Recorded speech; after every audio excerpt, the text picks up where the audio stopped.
নমস্কার, আপনারা দেখছেন নিউজ মুখ্যবার্তা। সকলের সাথে সকলকে নিয়ে নিউজ মুখ্যবার্তা দেখতে চ্যানেলটি সাবস্ক্রাইব করুন। দুর্গাপুর ত্রিনাথ আশ্রমকে নতুনভাবে নির্মাণ করা হবে। এ ব্যাপারে গতকাল সদানন্দ বাহিনীর সঙ্গে এক একান্ত সাক্ষাৎকারে মিলিত হন দুর্গাপুর ত্রিনাথ আশ্রমের পীঠাধীশ্বর রাষ্ট্রীয় সচিব শ্রীমহন্ত রঞ্জিতানন্দ গিরিজি মহারাজ।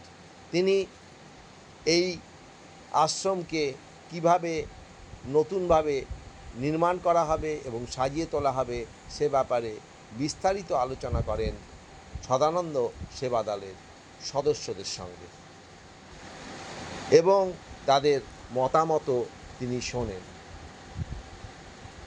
Bureau report, news মুখ্যবার্তা।